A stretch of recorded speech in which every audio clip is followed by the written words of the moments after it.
ನಮಸ್ಕಾರ. ಅತಿಥಿ ಶಿಕ್ಷಕರಿಗೆ ಸೇವಾ ಭದ್ರತೆಯನ್ನು ಒದಗಿಸಲು ಆಗ್ರಹಿಸಿ ಧರಣಿಯನ್ನ ನಡೆಸಲಾಗ್ತಾ ಇತ್ತು.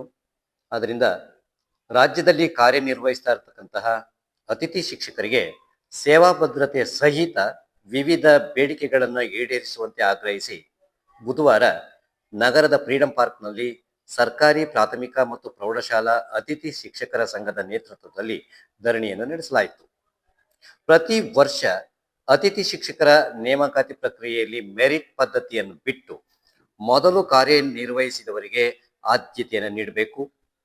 ಸರ್ಕಾರಿ ಶಿಕ್ಷಕರಂತೆ ಬೇಸಿಗೆ ರಜೆಯನ್ನು ಸೇರಿ 12 ತಿಂಗಳು ವೇತನವನ್ನು ನೀಡುವುದರ ಜೊತೆಗೆ ಸೇವೆಯಲ್ಲಿ ಮುಂದುವರಿಸಿ ನೇಮಕಾತಿಯಲ್ಲಿ ಪ್ರತಿ ವರ್ಷ 5% ಕೃಪಾಂಕ ನೀಡಬೇಕು ಎಂದು ಧರಣಿ ನಿರತರು ಆಗ್ರಹಿಸಿದರು.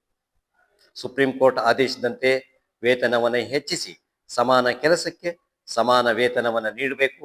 ಅತಿಥಿ ಶಿಕ್ಷಕರನ್ನು ಕಾಯಂಗೊಳಿಸಬೇಕು. ಸರ್ಕಾರಿ ಶಿಕ್ಷಕರಿಗೆ ಸಿಗ್ತಕ್ಕಂತಹ ಎಲ್ಲ ಸೌಲಭ್ಯಗಳನ್ನು ಅತಿಥಿ ಶಿಕ್ಷಕರಿಗೂ ನೀಡಬೇಕು. ಪ್ರತಿ ವರ್ಷ ಸೇವಾ ಪ್ರಮಾಣ ಪತ್ರ ನೀಡಬೇಕು. ಅತಿಥಿ ಶಿಕ್ಷಕ ಪದವನ್ನು ತೆಗೆದುಹಾಕಿ ಗೌರವ ಅಥವಾ ಅರೆಕಾಲಿಕ ಶಿಕ್ಷಕ ಎಂದು ಕರೆಯಬೇಕು ಎಂದು ಒತ್ತಾಯಿಸಿದರು. ಇದರ ಪ್ರತಿಫಲವಾಗಿ ಅತಿಥಿ ಶಿಕ್ಷಕರ ಗೌರವಧನವನ್ನು ಸರ್ಕಾರ ಹೆಚ್ಚಿಗೆ ಮಾಡಿದೆ. ರಾಜ್ಯ ಸರ್ಕಾರ ಅತಿಥಿ ಶಿಕ್ಷಕರು ಉಪನ್ಯಾಸಕರ ಗೌರವಧನವನ್ನು ಹೆಚ್ಚಳ ಮಾಡಿ ಸರ್ಕಾರ ಆದೇಶ ಮಾಡಿದೆ. ಈ ಕುರಿತಂತೆ ರಾಜ್ಯದ ಆರ್ಥಿಕ ಇಲಾಖೆಯ ಸರ್ಕಾರದ ಅಧೀನ ಕಾರ್ಯದರ್ಶಿ ಮಾಹಿತಿಯನ್ನು ನೀಡಿದ್ದು, ಆಡಳಿತ ಇಲಾಖೆಯ ಪ್ರಸ್ತಾವನೆಯನ್ನು ಪರಿಶೀಲನೆಯನ್ನು ಮಾಡಿದೆ. ಅಲ್ಪಸಂಖ್ಯಾತರ ಕಲ್ಯಾಣ ಇಲಾಖೆ ಮುರಾರ್ಜಿ ದೇಸಾಯಿ ವಸತಿ ಶಾಲೆಗಳಲ್ಲಿ ಕಾರ್ಯನಿರ್ವಹಿಸ್ತಾ ಇರುವ ಅತಿಥಿ ಶಿಕ್ಷಕರು ಮತ್ತು ಅತಿಥಿ ಉಪನ್ಯಾಸಕರ ಗೌರವಧನವನ್ನು ಹೆಚ್ಚಿಸಲು ಆರ್ಥಿಕ ಇಲಾಖೆ ಸಮ್ಮತಿಸಿದೆ ಎಂದು ತಿಳಿಸಿದ್ದಾರೆ. ಅಲ್ಪಸಂಖ್ಯಾತರ ಕಲ್ಯಾಣ ಇಲಾಖೆಯ ಮುರಾರ್ಜಿ ದೇಸಾಯಿ ವಸತಿ ಶಾಲೆಯ ಅತಿಥಿ ಶಿಕ್ಷಕರ ಪ್ರಸ್ತುತ ಗೌರವಧನ 10,500 ರೂಪಾಯಿಗಳು. ಜೊತೆಗೆ ಮಾಸ್ಟರ್ ಆನ್ ಡ್ಯೂಟಿ ಭತ್ಯೆ 3,150 ರೂಪಾಯಿಗಳು ಹಾಗೂ ಪ್ರಯಾಣ ಭತ್ಯೆ 3,000 ರೂಪಾಯಿ ಸೇರಿದಂತೆ ಒಟ್ಟು 16,650 ರೂಪಾಯಿಗೆ ಏರಿಕೆ ಮಾಡಲಾಗಿದೆ.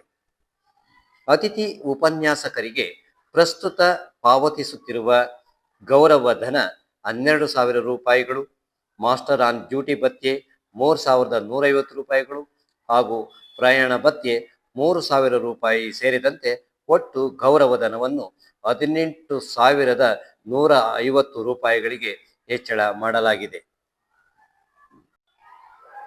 ಒಟ್ಟಿನಲ್ಲಿ ಅತಿಥಿ ಶಿಕ್ಷಕರಿಗೆ ಸೇವಾ ಭದ್ರತೆ ಒದಗಿಸಲು ಆಗ್ರಹಿಸಿ ಮಾಡಿದಂತಹ ಧರಣಿಗೆ ಸರ್ಕಾರ ಪ್ರತಿಫಲವನ್ನು ನೀಡಿದೆ ಅಂತ ಹೇಳ್ಬೋದು.